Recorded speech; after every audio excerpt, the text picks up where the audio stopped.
Hi, I'm Keegan, and this is a bunch of gamers. This is our 47th episode of Werewolf the Apocalypse 20th Anniversary Edition. I'm going to go around the table and have my players introduce themselves. Hi, I'm Sam. I play Cora. She's an Arun in the Get of Fenris. I'm Tyler, and I play Kyle. He's 19, a Philodox, and has found his purpose with the Garou. He's known as Guards the Low, child of Gaia. Hi, I'm George. I'm playing Roy, also known as Mindscape. He is a Ragabosh with the Stargazers. Hi, I'm Sean. I'm playing Zeb, also known as Speaks with Sweet Whispers. He is a Theurge of the Silent Striders. Last time, you had finally run through everything at DIA, killing a Spiral Elder and Saoirse Onyx Flames, leaving with a Fairfolk noble back to Avalon. You saved the remainder of the Red Caps and returned to the Sept of the Steel Mountain. It was time to get some rest. And you have. Saving as well the Garou, Eric wanders swiftly. You sit now in the war room, discussing what needs to be done next, given that Magadon has taken Eric's genetic information. Eric is calling upon the wholesale slaughter of the facility in daylight. Of course, not getting the authorities involved, but killing as many as possible, burning the facility down, and sending a message. Fights with rooftops is not entirely with this mission, given that this could raise police presence and endanger the Karen itself. In a fit of annoyance, Eric leaves the meeting room and heads out. The door slams behind him, and you are left with the mountain guard, the street sweepers, and fights on rooftops. Yeesh. I understand if we do decide to destroy everything and everyone, but outside of the risk to us and the Sept, I don't think it's fair to judge a janitor or a run-of-the-mill security guard for the things that have been going on. Lots of those people are contractors and have nothing to do with Magadon in general. And if the greater good is served by their deaths, then fine. But it seems rather risky for that to be the case. Paints with Twilight goes, I agree. Plus, even some of those workers, they're just doctors trying to create medicine, right? They don't know about everything else. There's got to be a happy medium. I'm sure that we could find a solution. Bloodwind goes, they all smell of the worm, though. Every last one of them. How do we determine which is which? Which serve the worm in their heart of hearts, and which serve the worm unwittingly? Not quite sure. Isolate and detain. Threadweaver goes, and how do you plan to isolate and detain several hundred workers? Educated guess? Well, either an educated guess, I think, or we could potentially use the data that Magadon themselves have on the facility. I mean, it should say who works for what department at the very least, and we could work backwards from that. And Swift River speaks up. She goes, but will the department really tell who works with who? Sure, the security detail are more than likely worm spawn of some kind, but that's all we'd have to go off of, I would think, and that's not enough to stop the taint that this place brings. So, in general, in an office building, like the general workers who they go about their day-to-day lives, they're not going to be there at night. And now I know that Eric wanted to do daylight. This is your sign, basically, like, hey, we're not going to let this shit happen, but we could make an educated guess that's easier based on who's there in the evenings and at night, because that's when it seems to be more Wyrmish. It's That's also true. possible that they wouldn't bother transferring any workers to any other Magadon facilities if they weren't directly related to the work they consider to be important. Terrance speaks up again, going, "That's true, but then my question is, given all that, does Magadon think only their worm stuff is important? A company that size still has to turn a profit. So if something's profitable, does that mean it's tainted?" Not necessarily, because there were the pills that, that were not tainted, but they were still making profit off of those. Right? Yeah. I don't think we're going to find a perfect solution. I just think we're going to find ways to isolate some of the innocents, or the more innocents in this case. Agreed. It's at this point you hear a knock on the door, and a glasswalker steps in. It's Jillian Blood of the Machine, the warder. By her side is Howls with Sirens, who is the gatekeeper. We have a guest. Someone new. Thought you'd be interested in hearing what they have to say. Someone who said that they just came here from the lands of the dead. Weird. Okay. Yeah, come on in. We can always use more help, and you said you wanted to help. As the door opens and you see a young, wiry man with a missing eye. Come on in, we're just discussing how to take down Magadon. Here, anyway. Oh, just that, I see. Just that. I'm Zeb. Who might all you be? Cora Two-Hearts. Kyle guards the low. Terrance Threadweaver, that's Tiffany Swift River, and he over there is Michael Captures the Moment. We're the street sweepers. It's very nice to meet you all. Bloodwind. Oh, I'm Paints with Twilight. Silver Scribe, we're the Mountain Guard. We keep forgetting to say our pack name.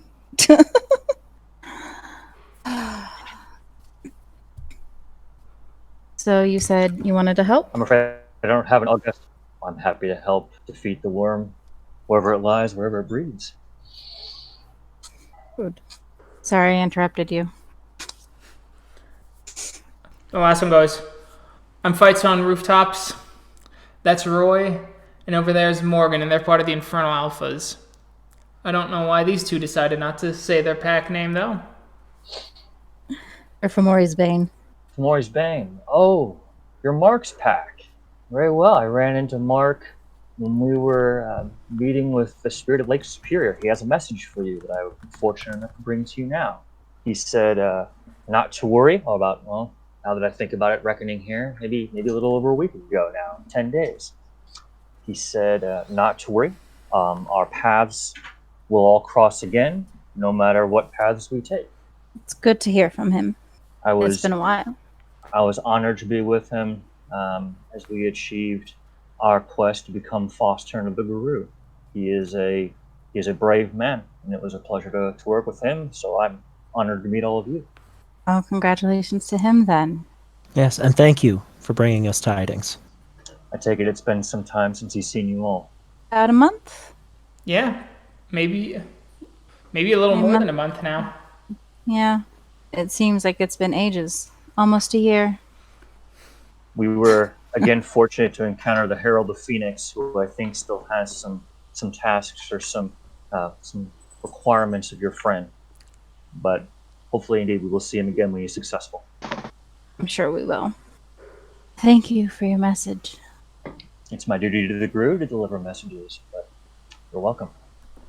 We're talking about trying to take this facility down. Right now, we have here, attacking at night. All right, how we're going to discern security from paramilitary?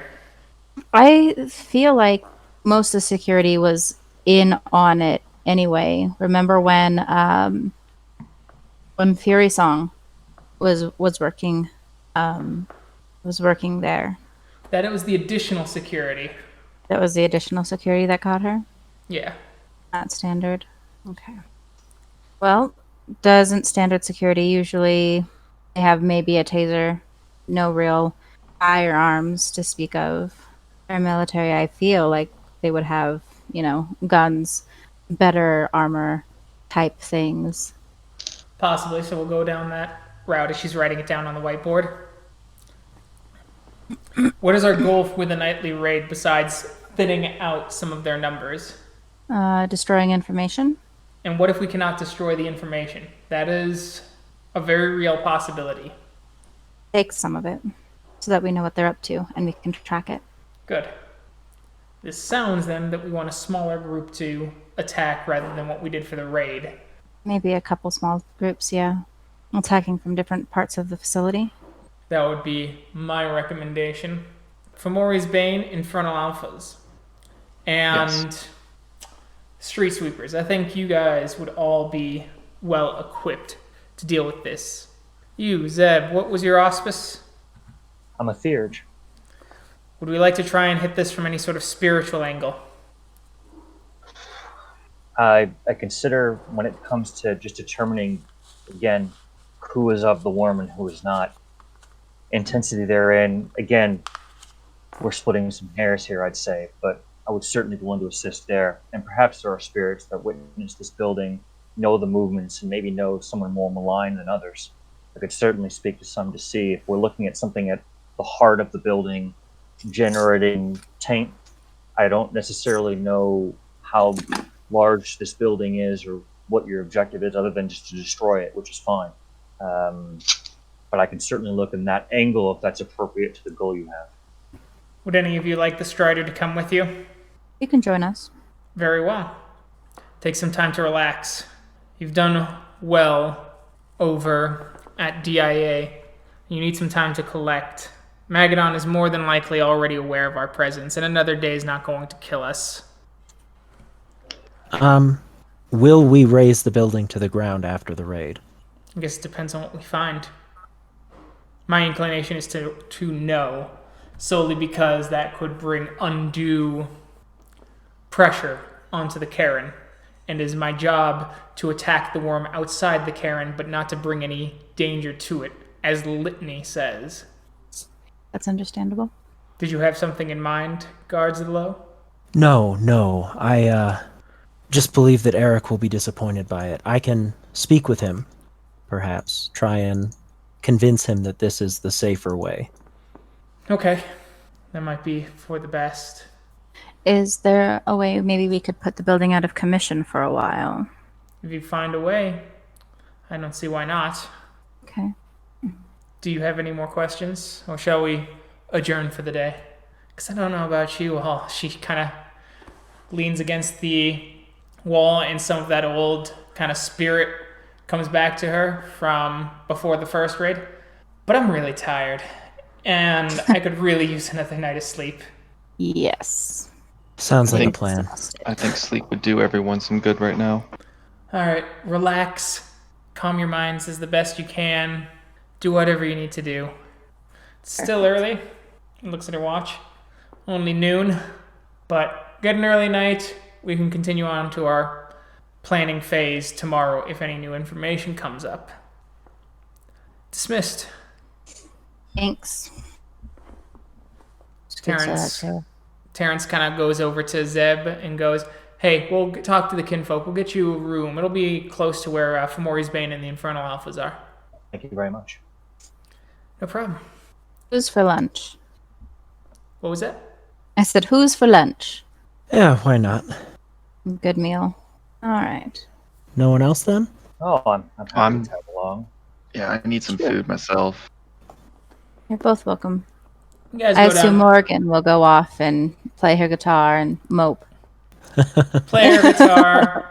And she's just like, I'm so tired. As she tells Roy to bring her some takeout. All right, Morgan. So you guys head off to a nearby restaurant.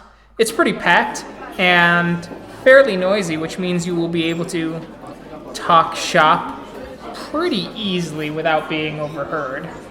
Fantastic. As the waitress comes in and takes your orders, and you are What kind of whatever one you guys prefer. Okay. So Zeb, what What brought you here? You could actually do me a favor, and this is kind of embarrassing, but where is here right now? This is sort of a problem for me where I'll come out to a mystical place but have no idea where I'm at in the physical world. Denver. Ah, okay. I see. I had decided I'd never seen a human spirit before, and there were some sailormen that we released from the flow of the Wyrmish at the bottom of Lake Superior, and so I accompanied them to where human spirits go.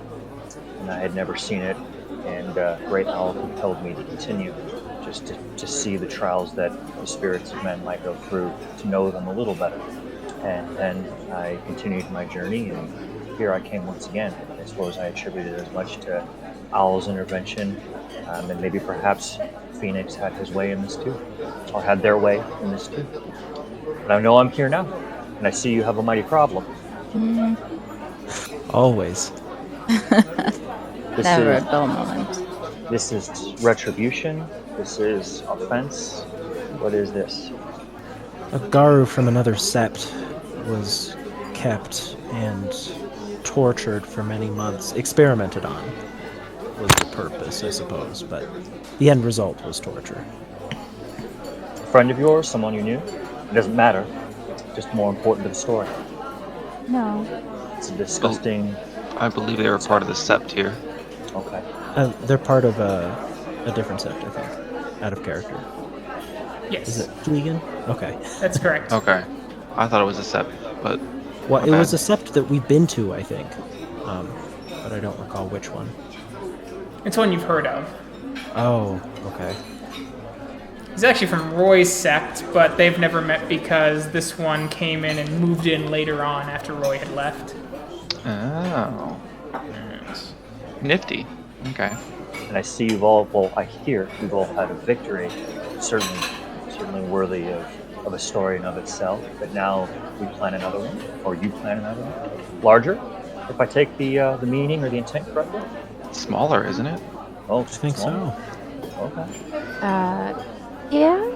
I mean, depends on what part you're talking about. Larger, as in more important, or a bigger company. Yes. Smaller, as in a lot less people that are dying. Yes. Let's see. And the plan. Well, I heard the introduction of the order to attack in broad daylight, but that seems to have been changed. Yes, the person who wanted to do the attacking, who brought up the idea, wanted to destroy the whole building, kill every single person in that building, in that complex, without regard to who they were. But they need to be a little bit smarter about it. Where is this building? Here and then. I mean, here in the city, but is it on the edge? Is it surrounded by other buildings? It's near the center of town. It's in a place that's getting gentrified. Okay. Lots of potential to be seen. Lots of The waitress potential. comes in and goes, "Here's all your food," as she starts passing out plates. Thank you so much. Of course. Do you guys need anything else? I don't think so. Not right now. All right, just call me if you need me. Oh, you know I will. And I give her a wink. As she gives you just Anybody. she just gives you kind of a half smile back. Stop making the waitress uncomfortable. What else do you know about the building, or the entity within? Anything? Do you know much more? We've been inside. Oh, I'll detail the building rather roughly. You get the description of it being an office building with a couple medical labs on certain floors, with several computers that connect to a mainframe, as well as computers that connect to a heavily encrypted cloud system. let's see. Hey, how much time do we have? Well, sounds like we're going tomorrow night. And I suppose we have as much time on premise as we deign to make for ourselves. Let's see. I'll make every attempt I can to see if we can get some information about what occurs around it. Knowing the horrors of the worm and what they're capable of, I'm sure there's maybe something for us to strike that will have more meaning than just killing security guards too desperate for a paycheck or too stupid to know better. What else would you like to know? What would you like to know? Well, it wouldn't hurt to get to know you a bit better since we'll be fighting together. Certainly. What Sept do you call home? I don't call any Sept home. I grew up on a farm in Iowa. My mother is a warrior of the Garou, and so I too, with Gaia's blessing, became one. And I wander. I deliver messages and prophecies for the Garou Nation, and it has been an honor to do so for the time that I've been a Garou. And every time I get to meet a new group, a new pack, a new Sept for a time, I can prove my use, I hope, and then move on to where Owl guides me. And it's the more people to learn about, the more things to learn, the better stories to tell around the fire for the next group I know. I suppose that sounds rather boring, but you warriors seem to have a few stories to tell, and I look forward to hearing them and repeating. We don't have a galliard, and I'm not good at storytelling. Morgan is. You can tell a story with a claw, a bite, and a clave just as much as you can tell with your words. Truly. Morgan has the glaive too. Fuck you! Fucking hammer.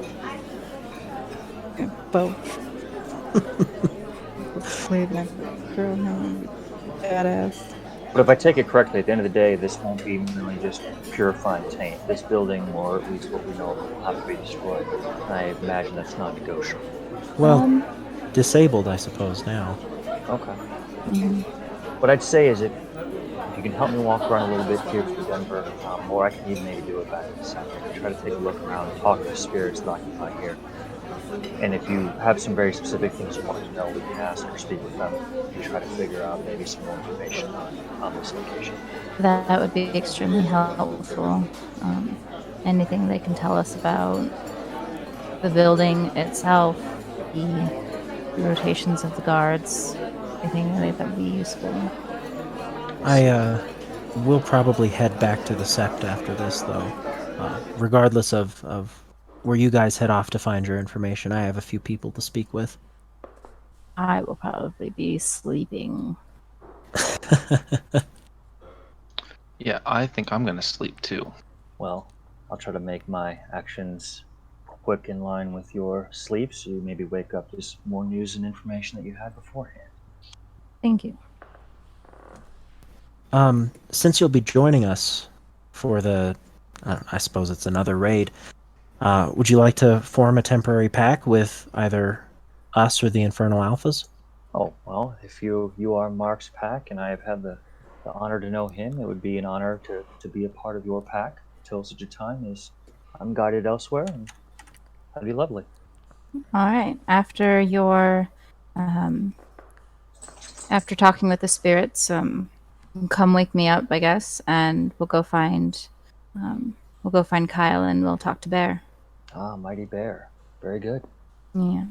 All right, so we'll start with Zeb going into the Umbra.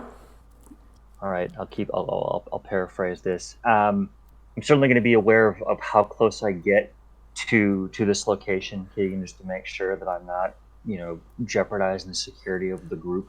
Yep, no, I get it. In the Umbra, what you notice is that the city is mostly, this part, there's tons of threads and things like that, typical of the city. Spiders crawling in all directions, though many of the threads seem to be snapped or cut in places. Though new spiders are coming in, there are many that are coming in and rebuilding, but with the rebuilding, you notice kind of this kind of black grease upon the pattern threads as well. Not a whole lot, but enough to drive a sense of being uncomfortable. And when you actually see the cross of when you cross what it looked like the spiritual representation of the fence, the area seems wider and the buildings seem taller. They carry kind of a clouded atmosphere. Even here in the Umbra, when the skies are typically more cloudy and Helios hides his face, so that there's always longer shadows during the daytime of the Umbra. That land, it seems almost nighttime, a moonless, starless night, upon the grounds of the facility itself. All right. So first, as far as the spiders that are repairing damage, you might have take it. I'm interpreting this as this is the previous raid that the team executed, and now that damage is being repaired. Nope, this is the city around the area, and it's actually the forces of gentrification causing the spiders to reform and recreate some of their constructions and their nests in the area. Okay. And is there I mean, I know I recognize the blackness. Is it just some residual taint? There's some residual taint. There are some pattern spiders that are starting to form patches of rust upon them. See. But they're working in conjunction with the normal spiders. I see. I understand this is a city, so I recognize what's going to be the preponderance there. Aside from the pattern spiders here and the force of gentrification, looking toward the village, is there anything else kind of traveling to and from it other than those spiders? You notice a few pigeon spirits. All right. Let's have a talk with them first. You see the first one coming. It seems kind of slow. You do notice that there are threads hanging through its wings as it lands, as it looks at you and cocks its head. My friend, are you okay? The air is thick. I see. How long have you called this place home? No food on the ground to eat. I might have something. Oh? Can I offer him something from my pack here in the Umbra, or will I have to actually offer him Gnosis' food, Keegan? You can give you can offer him Gnosis' food. Okay, very well. I will expend a Gnosis to offer him his food. All right. The Gnosis forms in your hand and it dribbles onto the ground as it starts pecking up the Gnosis as if they were kernels of corn or possibly chunks of bread. As it goes, many generations. My physical children live here. Lived here for a long time. They eat here a lot too. But there are many changes taking place here now. Yes, lots of changing. Lots and lots of changing. Are your children in distress? No. The children are fine, though they war with the glass spirits. I see. Yes, I see. What have you seen of the men here? There is one at noon who always takes his food and leaves his box, then throws chunks of bread and watches my children eat. His face twists. It is not the face of aggression, like others, though he bares his teeth. I see. Just this one man? What else about this man is unique? Oh, that he feeds my physical kin and derives pleasure. There is another who is a bit worse. Far worse. What about him? What have you seen of him? Oh, he is at night when my children sleep upon his box. He will regularly turn on the lights and waken them so that he can speak words to another two-leg like himself, and then squats on his knees to attack a four-leg. He rubs his hands up and down the fur of the four-legged half-wolf. He once again bares his teeth, but the four-leg scares off my children in fits of yipping. The man gives some sort of battle cry, as if he approves of the four-leg scaring off my children. Though that man has also been yelled at by other two legs, claiming that he does not pay enough attention during those times. I see. Are there many two legs at night? A few, yes. There are most simply have strange smelling concoctions on their sides. I see. And how many forelegs? There's only the one. The foreleg is not with the men inside the cage. The foreleg is from the buildings beyond, where another two-leg walks it every time at night. Oh, I see. And you see it every time at night. What time? Oh, as it looks up and it points its beak at one of the buildings. When the moon crests that building there, once Luna's face is fully above it, then is about the time that the foreleg comes. Let's see. The half-wolf, Maybe- infected by the Weaver, clearly. Clearly. I see. Are there any other, and there are no other men you've seen perhaps on the roof of the building or elsewhere inside at night? There are men on the roof at night. They scare off my kin as well, as they seem to take plates and scales off the building and touch strange worms of many colors, of blues and reds. Humming stops and starts again. They don't always come out, but they are there. I see. There are also the dark men, the ones who leave shadows. Tell me about the dark men. They do not deal with my physical kin too often, but my physical kin can smell them. They know something's wrong. They know that Banes have mingled with the souls of men. Have you encountered these men? No, they do not cross over here, but you can see the shadows if you look closely enough. Though that place, the lights and the shadows are so deep and dark, it is difficult to see the shadows from the other side. How many of those men have your children told you of? They have seen several. They don't know more than the toes on their feet, but it is difficult to discern. Humans look very similar, and these ones look the most human of the Bane-ridden. Are there more Bane-ridden? There's There? one who comes every day, but that is all I know. As I said, more than the toes on my feet that of the Bane-ridden. I understand. Well, thank you very much, my friend. I hope your belly is full, and we will meet again, and stay clear of those glass spirits. Yes, shatter the glass if you can. You would be well ingratiated from the spirits of the birds.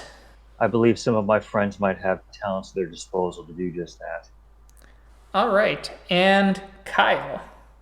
All right.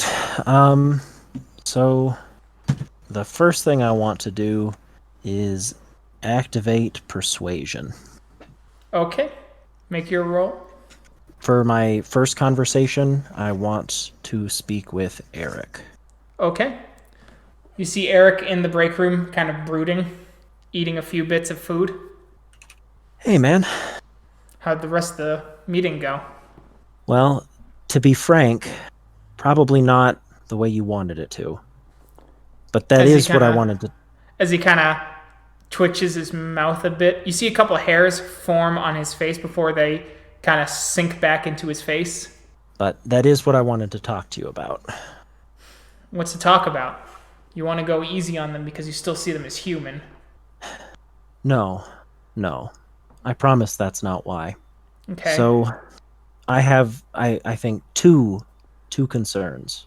The first is that destroying that building, burning it down in any external way, something that's visible to the outside world and not just Magadon, is going to bring a lot of heat down, even from outside of Magadon, onto this Sept. And with the other things that have already gone on, I think they have a lot of heat already. The second reason is that building, although full of people who most certainly deserve to die, is also going to be filled with secretaries, repairmen, people who have no idea what Magadon actually does, and people who might not even work directly for Magadon. He takes a deep breath. You see him trying to collect himself. You seem like a good guy, Kyle. And I used to think like you do. But even if they don't know, their ignorance only allows them to go so far. Ignorance, if you murder someone out of ignorance, you're still a fucking murderer. These people are murdering us. They are murdering Gaia. They are causing spirits to twist and turn and shift into the worst possible forms as the Dread Father begins to grow and his 3 heads roar through all of the Telendrum. Every one of them is guilty, whether they are conscious of their guilt or not. Kyle will nod slowly. I understand exactly why you feel the way you do, though I cannot fathom the pain that you felt, and I will not pretend to. But I've been friends with a lot of humans over the years, particularly before my change, and most of those people just wanted to survive, or would have been happy to get even a dead-end job somewhere like that. And I'm already a murderer.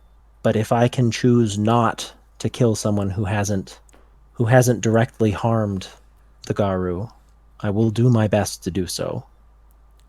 Even if it's for their own survival, they are complicit in all of Magadon's evils. Their complicitness is what causes death and pain. They are willing to step on people and step on our kin and step on other people and step on the Garou and step on the spirits so that they don't go hungry, when even if those spirits gave them the same kindness, those people would choose to harm them. The veil is lifted from my eyes. It's only a matter of time before it's lifted from yours too. Every last person in there, whether they know it or not, is evil, because they're complicit in the exploitation of people around the world and are spreading the worm's taint to everyone by being complicit. I can't hold people responsible for crimes that they're not allowed to know they're committing. As I said, they know in their hearts. You knew of the spirits before your first change? It's not about the spirits, Kyle. It's about that feeling in the gut you get when you work that dead-end job and you see how it grinds down your coworkers and how you could make it stop if you all just fucking stopped. But every last one of them's too much of a coward because they don't have the moral fortitude. Well, I'm sorry that we couldn't come to an understanding about it. But that being said, I was hoping during the raid that we'll be able to recover documents about everyone that works there. And if you can point out anyone who you saw in the airport facility that wasn't killed, that we don't kill in this raid, that we'll be able to track them down. Gladly. I'm willing to make that compromise. I'm glad to hear it. And we are planning on destroying at least, I think, the internals of the building. Make it unusable. That's a start. So I hope at least Magadon gets your message. I'll get part of the message. I think the other part of the message is not what you want to send, though. I imagine it isn't. We done here? Yes. As you start leaving, Eric calls back, "Hey, Kyle. Yes? Despite our disagreements, good luck." Kyle will half smile back. Thank you. We'll make the most of it. Fucking better. I'm assuming you guys want to go to Bear now? Yeah. Cool. Actually, real quick, Roy? Yep. You get to Morgan's room. She thanks you for the takeout. It's one of the first thank yous you've got. I'm a little confused. Morgan's thanking me? It's like a puzzled look on my face. You're welcome? She just huffs and closes the door. Something's going on with that woman. Oh well. Owl rests upon your shoulder. Not physically, but you feel him in the umbra. I'll step through, or step across. Okay. Sideways? Sideways. Yep. Sideways. I was trying to find that word. Owl looks at you. She's concerned because she knows that the threads between you are going to dissolve soon. Doesn't have to be that way. It doesn't. You were right. Despite our many disagreements, I've grown fond of her as a pack mate. It's good. As Owl kind of whispers into your, "I have grown fond of you of being my pack children." I'll have a small tear run down my face. It's a great thing to hear from you. Your emotions don't have to move as silently as I do. Holding emotions in is a human thing. It's just been an emotional couple of days. So I think my bar has been numbed, or my emotions have been numbed a bit. Perhaps you and the other pack that you have met will be able to do some running in the Umbra. Let the emotions free. After reflecting, I believe that's something I might need more than sleep now. Sleep as much as you need. But remember, I will watch as the owl turns his head like 180, and I will see if you're bottling. I am not one to stray from my emotions. Good. Good night, Roy. Good night, Owl. I will guard you from visions, for I think your mind is too troubled as it is. And I will hold them for when you are ready. Thank you. In the Umbra realm of Bear, you notice there's a bit of vibrance here, though the vibrance is waxing and waning, simply because totem power has been drawn away from the pack proper, with Saoirse leaving officially. Oh, look, I don't have any more room in Totem. Can't help. As Bear comes out, you notice he's got a bit of a bald spot over his shoulder. What happened? I've plucked some hair. Upon closer inspection, Cora, Kyle, you notice there's some spider threads, almost like stitches, but against the skin from hair to hair. Here, what happened? I plucked some hairs and sent them off with Mark some time ago. Something happened and the hair seemed to fall out, and I sensed a spider presence. I am worried about him. I'll turn to Zeb. Were you there for whatever that spider presence was? I was there when we fought Bane at the depths of Lake Superior, and he was wounded, but okay when I left him. But these 10 days, I don't know where Phoenix might have sent him next. But part of that fight certainly was a part of that. But no, this might be something new that Bear is bringing forth now. Cora will walk up to Bear and kind of look closer. Do they look like weaver threads? They look like pattern webs, yes. Can I try and take these off? You can try. Cora will first attempt with like her hands to try and get them off. As you start pulling, you hear this horrible screaming in your head. It's the sound of a baby bear screaming in pain as you're pulling. As you get the glimpses of a baby bear cocooned in spider thread, and as you're pulling, you can see the threads pulling deeper into the baby bear's flesh. Cora will stop. Bear? Did you see that? It's just me. I felt it. The fragment of myself is caught somewhere, and it is close if it is causing this much resonance. The fragment of yourself. The fragment I sent with Mark. Oh. I do hope he's okay. I suppose all we can do is trust that he is, though, for now. I still feel his connection to me. But who is this? As he looks over at Zeb. This is Zeb. He's going to be going on a mission with us, and we were hoping for your blessing of a temporary pact. Bear looks Zeb over, taking a deep... He's an enormous bear, Zeb, a grizzly. At the shoulder, he's about as tall as a Krynos, though he seems a bit emaciated now.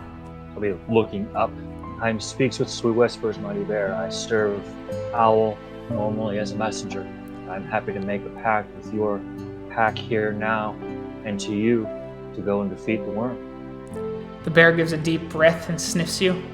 You are a stranger, and yet you smell familiar. I will gladly take you into my pack. I'm honored, mighty bear. The bear places his hand through you and pulls out spiritual energies. As you see spiritual energies coming out from Cora and Kyle.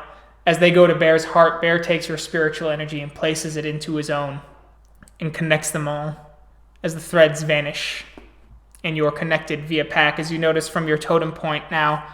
bearer fills out a bit more with muscle and fat. Excellent. They're in concern, like, this isn't okay. We need more, a better connection. Connections will come. I'm sure of it. I don't like seeing you so thin. I understand.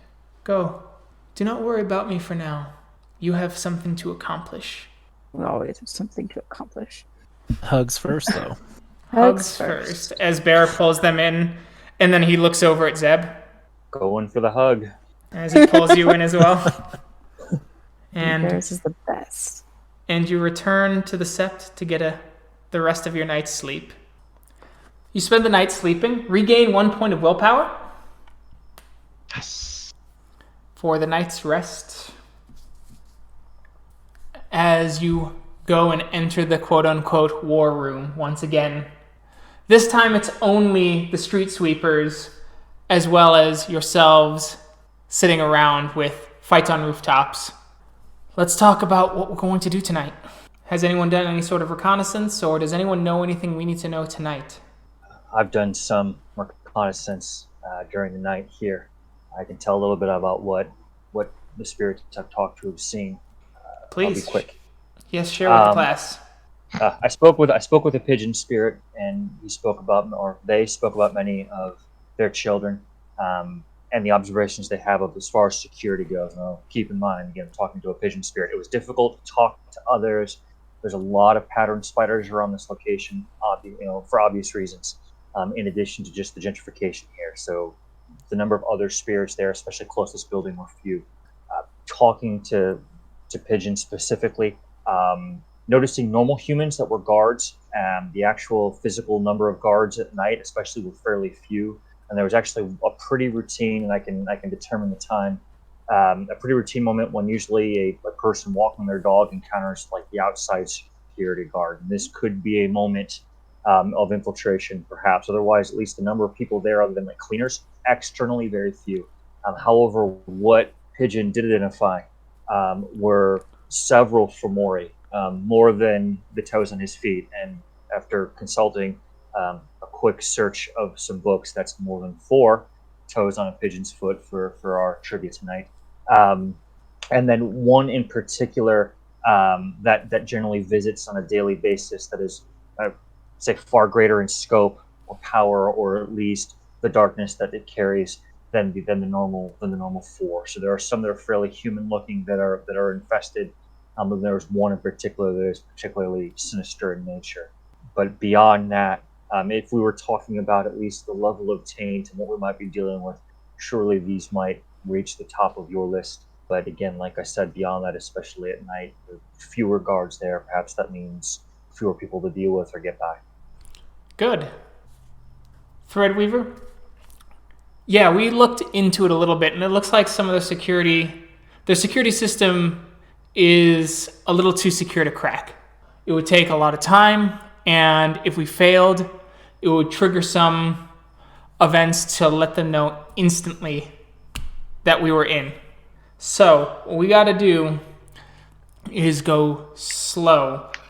We might be able to use someone from the Umbra who is versed with Weaver spirits to distort the footage a bit. I can do that. I'll need some backup, as the place is, according to Fomori's Bane from their last incursion, still swimming with quite a few Banes. I can step forward and help. Okay. Yeah. Would be happy to have you aboard. How many do you expect to need on the Umbra side of things? Not many. 3, maybe 4. And probably a better use for you there than in the physical world. Yeah. So, yeah, so my thought is myself and Roy, as apparently Roy's got a bit of experience doing this with Weaver spirits, to jump with us to the Umbral side.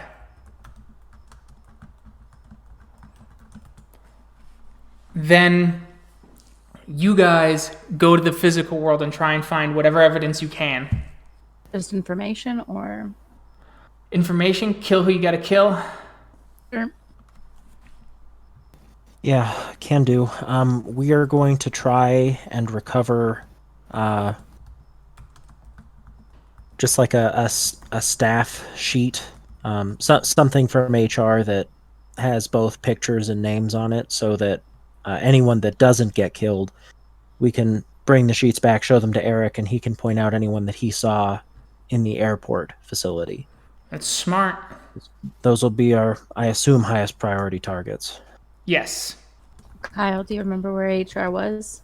I believe we did stop by there, did we not? Yeah.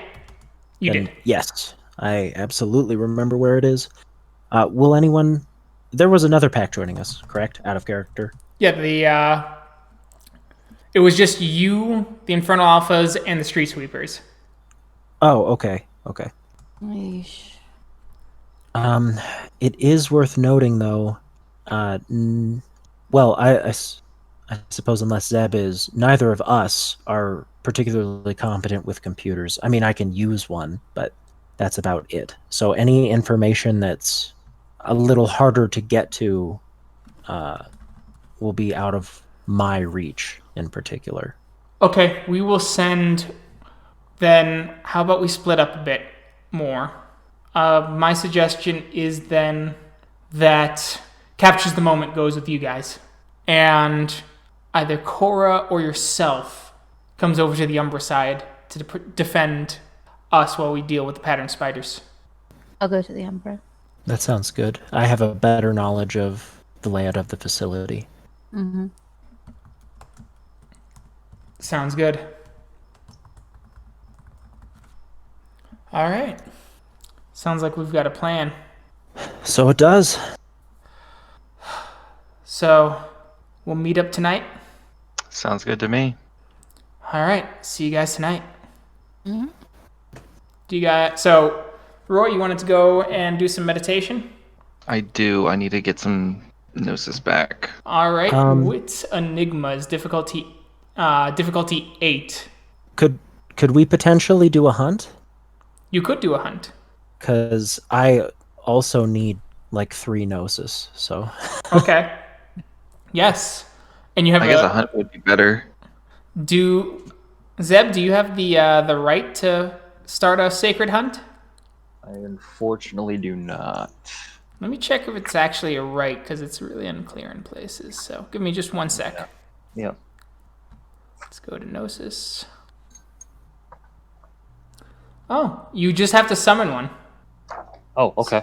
So if you summon an Engling, which is even lower than a Gaffling, then you would be able to perform the sacred hunt.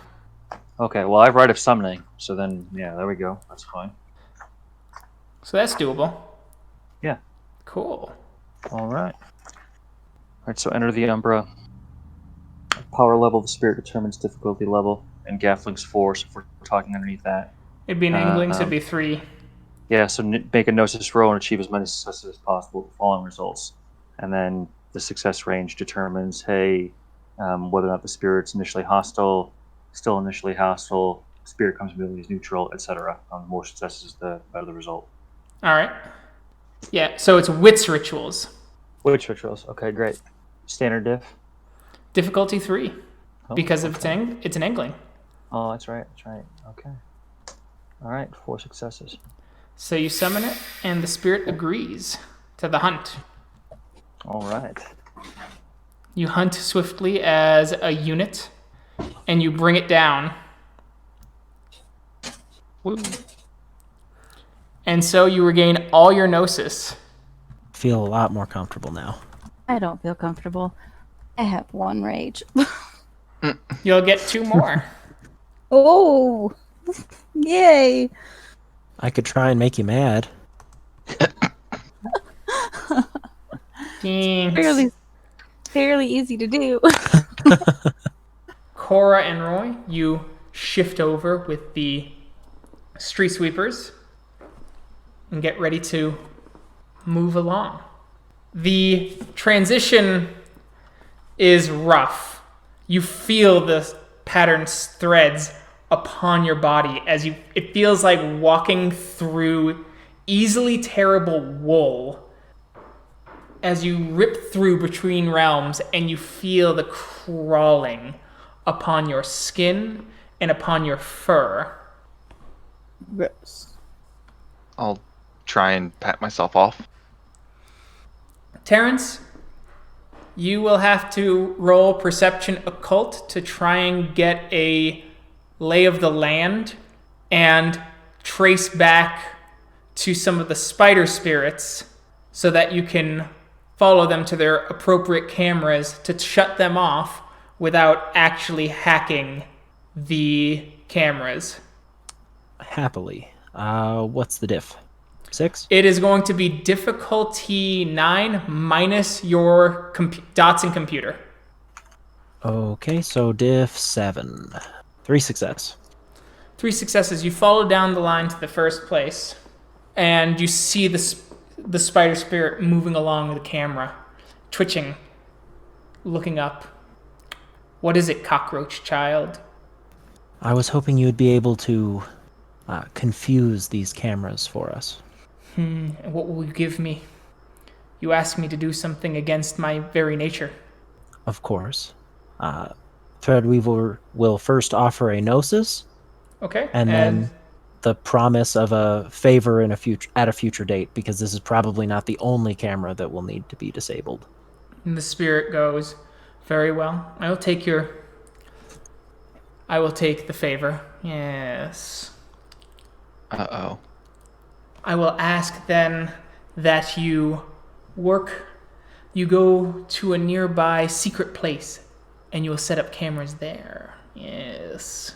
Do that in 4 days and I will then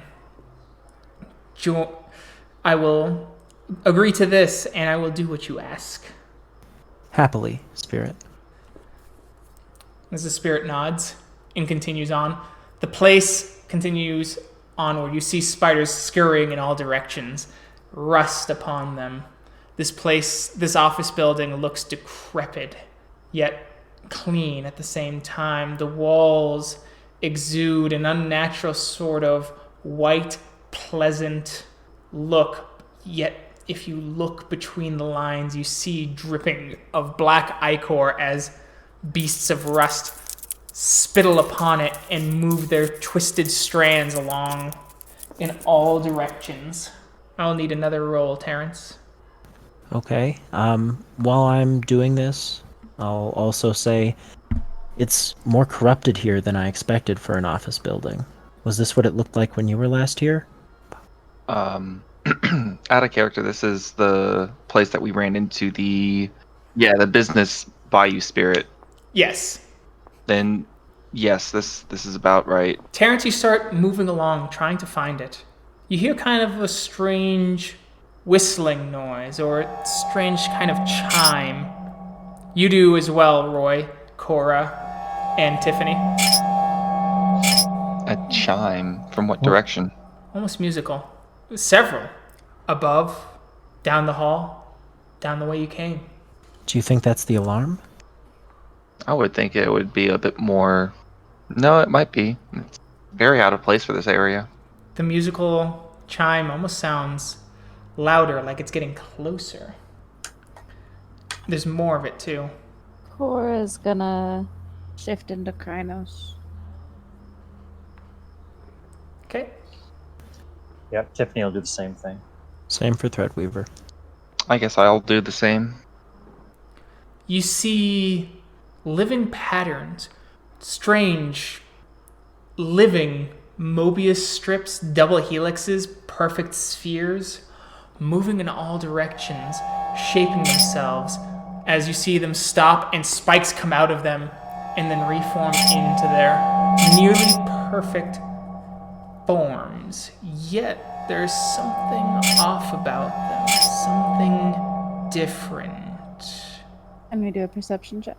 All right, perception alertness. It is difficulty 9. Subtract your occult from the difficulty. Oh, cool. Diff 9. Wow. Minus your occult. So if you have 3 occult, it's only diff 6. Uh, Would I be allowed to roll as well? You are allowed to roll. Okay. Alright, oh boy. Roll. What is it? Doesn't know shit. Perception alertness. I'm gonna mix truth with lies for you, Cora. Hey. Alright. You've seen these before, actually. You have. These are the same sort of attack spirits that you saw in the Umbret DIA, the Weaver spirits that helped cleanse the Banes and calcify them. The shapes were slightly different, but these are the same kind of living geometric shapes. Meanwhile, Terrance, Tiffany, Yep. you notice something else. You notice that it's subtle.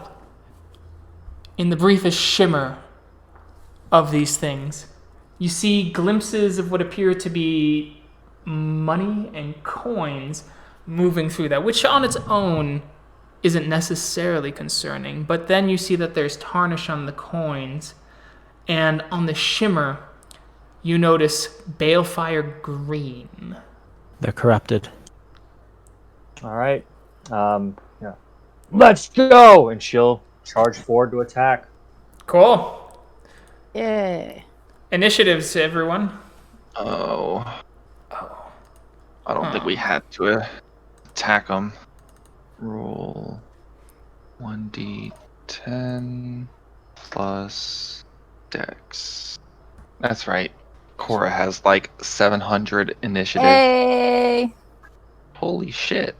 Nice, Sean.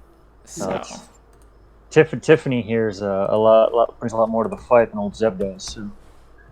Tiffany also has the what's that gift called?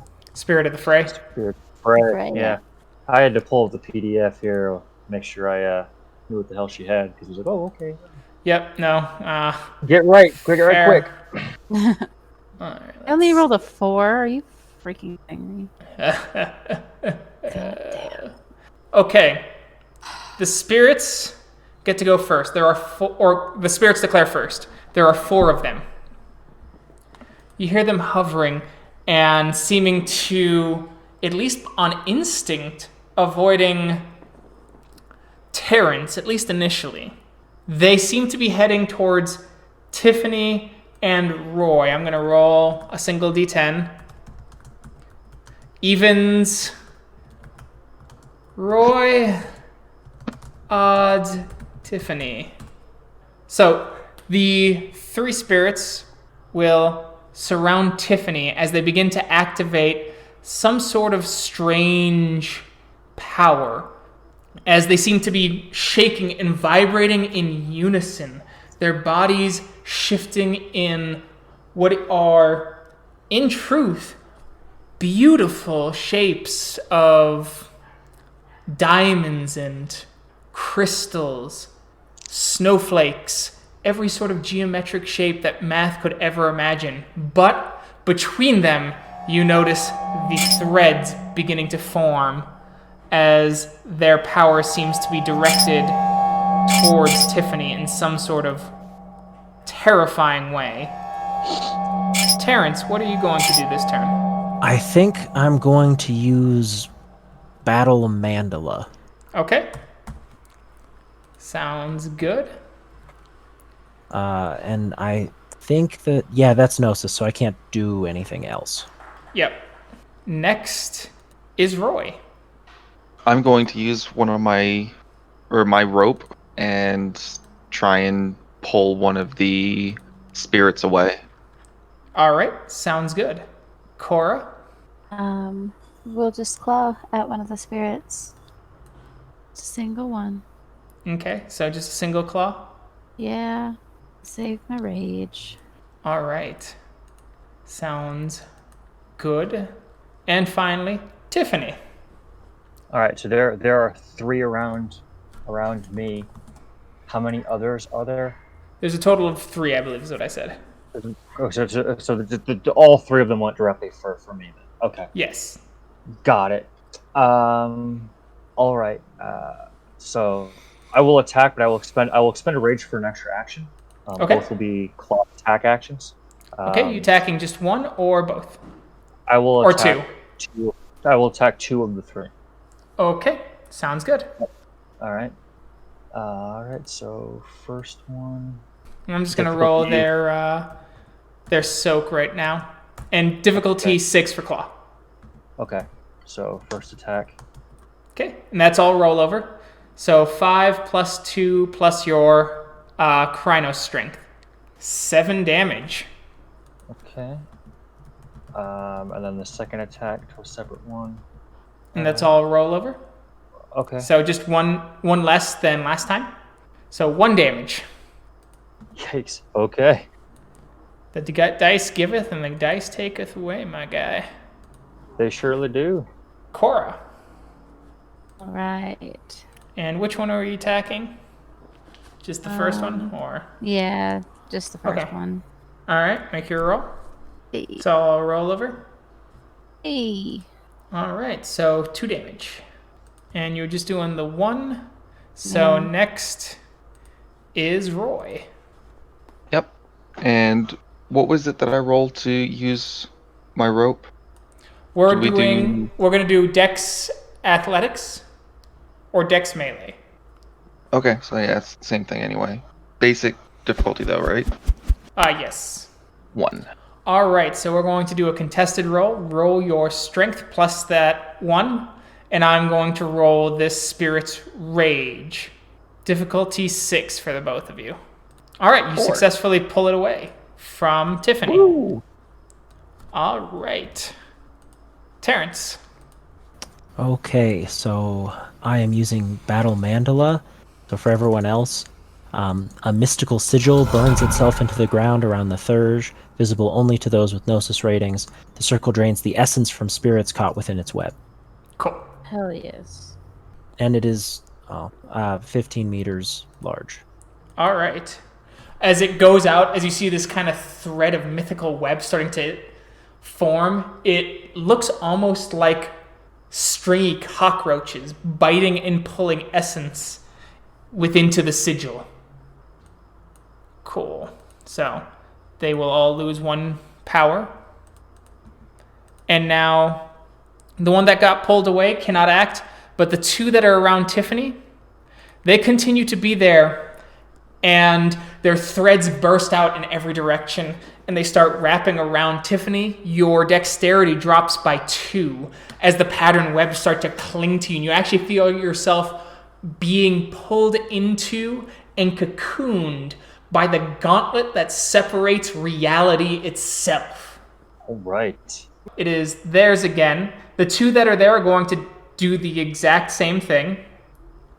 And the one that Roy pulled away, it's going to turn into sort of this beautiful pouring liquid before the liquid reforms towards the base of his leg and fire up into a spike to try and penetrate his thigh.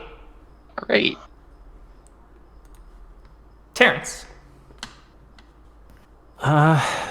So with the every action I do, I'm gonna make sure that it stays within the sigil, essentially, unless I say otherwise. So I'm going to spend a rage and claw twice. I think I'm gonna go for. Are all of them wounded at this point? Yes, they've all taken 1. Okay. The one that Roy pulled is the most wounded. Okay, I will, since I'm going rather late compared to everyone else, I will do 1 attack each for the less wounded ones. Okay, sounds good. Roy. Can I communicate with the spirit or no? Yes, you can. I'm going to try and communicate with the spirit. Okay, what would you like to say? Crap.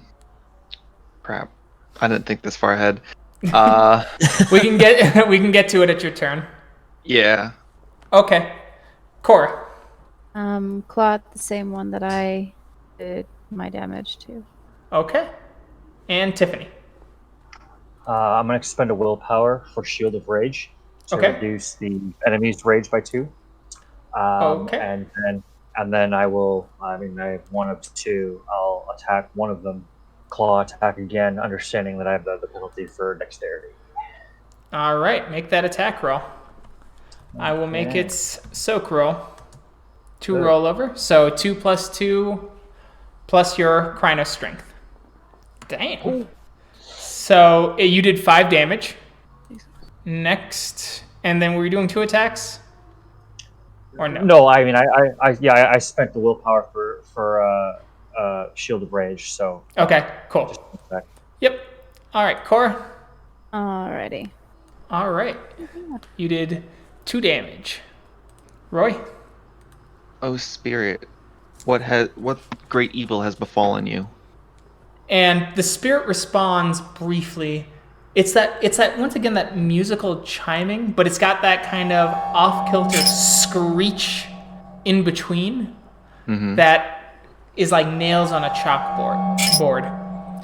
When it simply says that there is the only thing that is harming the spirit is the disorder of this place. Garou, our disorder. And next is to Terrance, where all the spirits take 1 point of damage because of Battle Mandala. All right. I'm going to begin clawing the first one. Okay. I forgot to dodge. Yes, you did. Nice. 3 damage. All right, and then the second one. Okay. I'm just rolling it soak. No such luck that time. Nope. No damage. As it gets to the other ones, Tiffany, reduce your dexterity by an additional 1 and your strength by 1. Okay.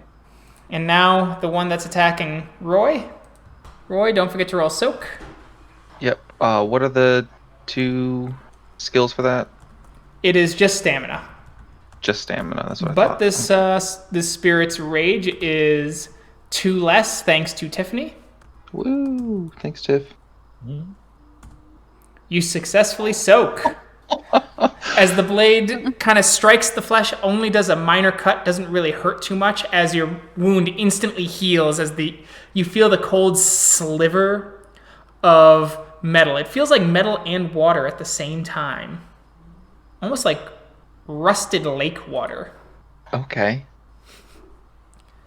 Next is the 2 spirits still on Tiffany are going to continue attempting to calcify her, and so they continue to make their shapes and twist, circling faster and faster now as they feel her strength starting to wane, and the threads are becoming thicker and thicker, and you feel the inky grease upon your pelt.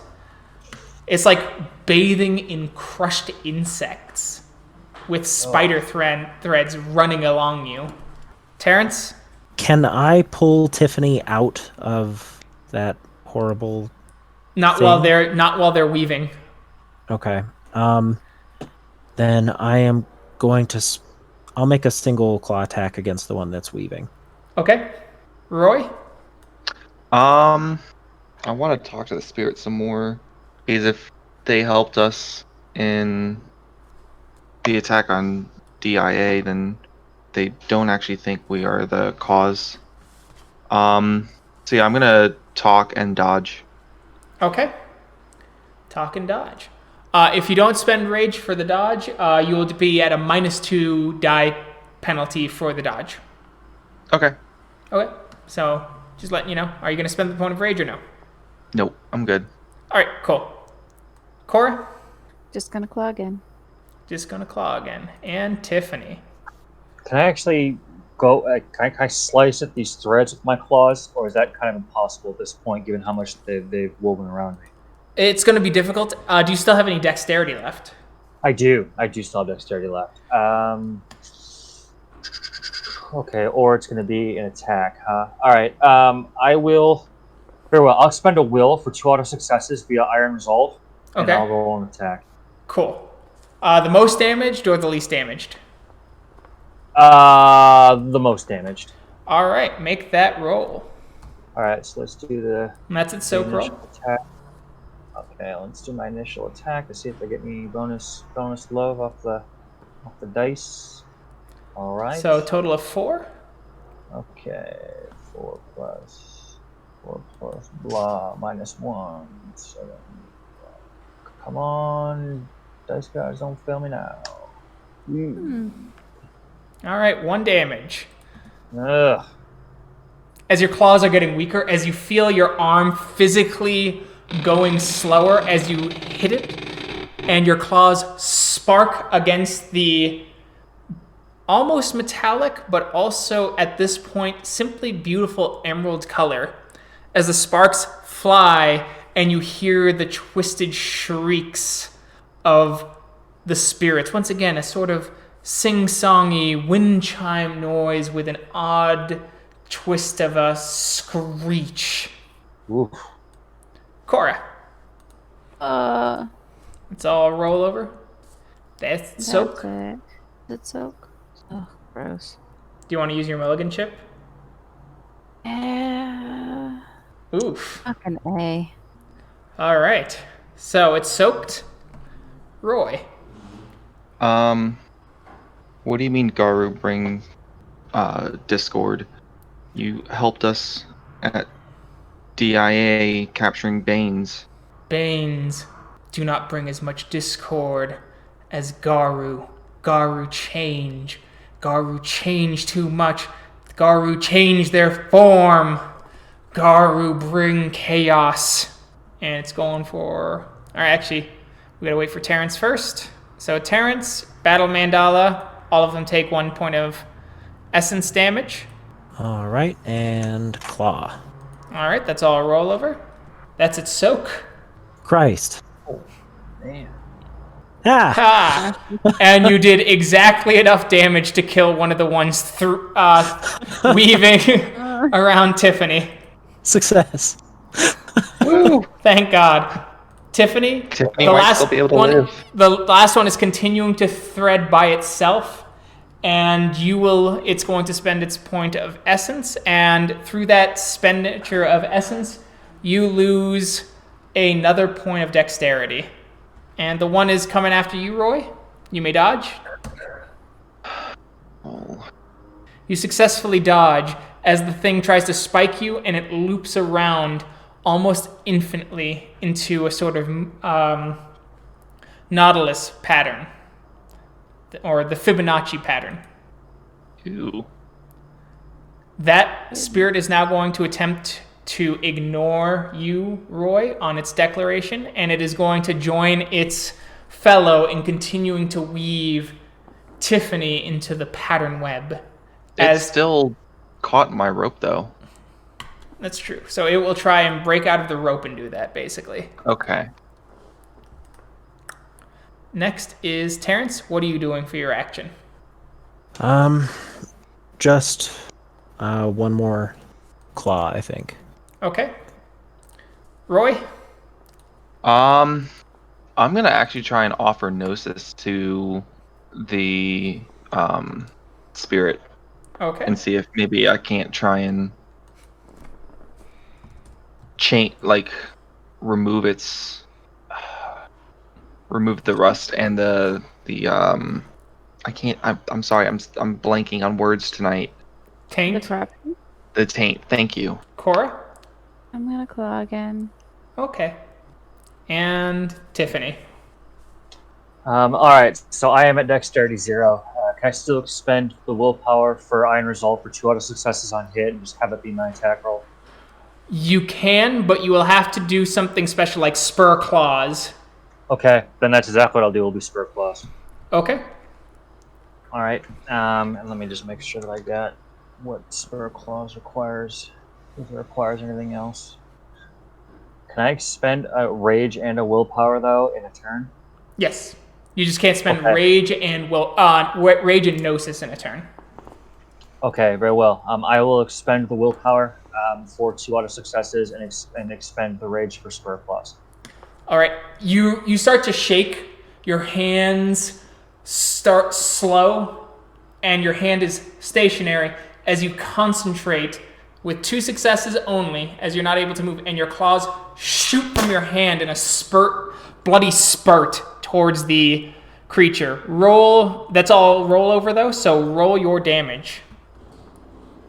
Okay, let's see here. What is the... Is it still strength based? Yep. Okay. Strength plus 2. Yep. +2 again for it being a claw attack. Put -1 because my strength's down 1, right? Yes. Yeah. Okay. Oh my god, of course you have to soak. Boom! As it shoots off in the bloody spurt and it strikes, digging into the spiritual flesh, so to speak, of the spirit. Cora, it's 2 roll over. Ooh. You do 8 damage, Cora, as in your fury you rush in as you feel the spirit of Fenris overwhelm you, and your claw rakes up as you hear steel ripping and tearing, yet bones breaking and snapping at the same time as your claws rake up, as threads begin to slowly shimmer, and the thing looks incredibly damaged. It looks like radioactively blasted DNA at this point, as it actually gives out another metallic scream. Terrance or Roy? Spirit, please. I know you are not. You do not believe what you say. Take some gnosis from me and become well again. Spirit reaches in and gathers the gnosis. As you see the gnosis in your hand, clear and crystalline, turn black and inky as it is drained into the spirit, and it heals some of its damage, but the corruption remains. I am sorry, Spirit, that it must come to this then. And the spirit is going to attempt to break free. Roll strength, Roy. The spirit empowered gets to use its full rage this time. You're able to hold on, but it's wiggling in your hands as the rope kind of shakes. Terrance? So I am clawing a body. I'm not going to spend any willpower because Terrance does not have that much. Okay. But the remaining one should take a damage from my yes, they both will. thing. So 7 on its soak. 4 roll over for you, though. Yeah, I'm still coming. So always hope. There's not. Just Hope a is fool's dead. hope. Just a fool's hope. All right. And then the spirit continues to weave as Tiffany, your strength goes down by an additional 1. Got it. And you feel yourself fading. All of you see Tiffany almost not fully in the spirit world, or maybe too much. She almost appears like she's part of the wall now. Just a jutting piece, simply becoming part of the scenery. That spirit is going to take its focus off Tiffany now, and it is going to attempt to thread up Cora. The other spirit is going to attempt to break free of Roy and spend a willpower point to gain an auto success on its attempt to escape. Terrance. I am going to give him another claw. Okay. Do you want to hit that one, or do you want to hit the other one since Cora is probably going to hit him? I am still going to go for the one on Tiffany just in case. Fair. Just in case. Because I'm starting to get worried. Fair enough. Roy. I am going to apologize again to the spirit as I try and bite into the spirit. Okay. And yeah, just that. No need to dodge. Cool. Cora. I guess I'm using a rage to dodge and claw at the one that is on me. And Tiffany. Whew. Okay. So I mean, I still have strength left, but obviously dexterity 0. You can attempt to spur claws with your remaining hand.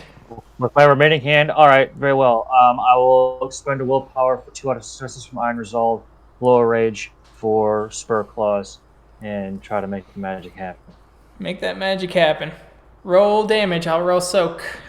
5 successes on soak. Did anything roll over? You said the standard stuff rolled over? Just 2 roll over. Yep. 2 addition. All right. Yep, because of the 2 auto successes generated from Iron Resolve. Gotcha. Well, this is going to be a miracle. Nope. You fire and you see the claws strike and go off in different directions, sticking into the chunks of the wall and the floor. As you have to now spend a turn to focus and regenerate the claws within your hands. Mm-hmm. Cora. I'm going to roll it soak. All right, that's 5 roll over. As your claw kind of strikes, sparks going everywhere. Once again, that kind of metallic screech as the sparks fly in your face as you give a sinister growl, seeing the threads closing in around you. Roy. Right. I am rolling to hit with my bite. Your difficulty is 4 because of it being tied up. Okay. So that would still be... I'm rolling it soak. 10, 7 soak. 4 to hit. All right, that's all roll over. All right. And roll 4 plus strength. 4. You are not able to, as you bite in, you hear the creaking. As you try, you feel your teeth bend and your jaws snap away as the thing maneuvers away. Terrance, it's your turn. Your battle mandala goes off and you see the one that was attacking Tiffany shriek out in agony and dissipate. Oh my god. Okay, that's good. I claw nothing then, and that's fine. Can I help Tiffany get out? Like that's like an inch away, right? Nope, Just because claw you there swung. You swung as its body dissipated. As you see its body shatter, like water and glass. As you see spillings of little spiders running away and dying with these black wasps attempting to sting them, and then also curling away and going off into puffs of onyx smoke. And the smell of green and radioactivity fills your nostrils. All right, Roy, you may make a strength roll, but because you were busy biting, you will be at a -2 die penalty. For difficulty? Oh, -2 die, so 6. Yep. And so it got 3 successes. As it breaks free. On this turn, it is going to attempt to attack Roy again now in a fit of rage as it will spring over like a cloud and then spikes shoot down. And Terrance, what are you going to do? I am going to claw that last remaining corrupted spirit. All right. Roy? I will do the same thing. Okay. Would you like to dodge? Dodge. I was about to say and dodge. Okay. Cora? There was still one on me, right? It did. Oh, it's dead? That's how when Terrance's battle mandala went off and killed it before he had a chance to hit it. Okay. Then I will go after the last one. Okay. What are you going to do? Bite or claw? Just claw it. Okay. And finally, Tiffany. You are a bit trapped, so you have to spend basically time regenerating your claws. Okay. Could I expend the Gnosis for inspiration for the group? Yes. Alright, I'll expend a Gnosis for everyone in the group to gain a willpower. So everyone gain a point of willpower. Woo! Thank you. Go forward! And you may spend that point of willpower automatically on your turn if you are at full willpower. Lovely. For an automatic success. Cora. 4. It's all roll over. It didn't soak. Any reason why that would happen? Because it failed its roll. Oh, yes, it did. 2. As your claws rake across, ripping through it, though it still stands. Roy? Clawing. Okay. 3. 3 roll over. 3. All right, you cast your rope away briefly as you come in, leap, and give a scratch as you also are next to Cora, almost in unison as your claws strike, your dual sparks collecting and smashing into each other as you both stand there snarling. Terrance, your battle mandala goes off as you see the spirit's power being drained once more into the glyph you have formed, and you rush forward. All right. Claw with 1 auto success. Your 1 subtracted the auto success. Yeah, it sure did. 3 And- fucking ones. Spirit goes to attack Terrance. Or not Terrance, I'm sorry. Roy. Dodging. Roll your dodge. 1. Alright, 3 rollover. So roll your soak. That's just stamina, right? Yep. 5. 2. As you soak, as the blades come down and they hit your back and they melt away to the sides. The spirit's going to attack you again this round. Terrance, what are you doing this round?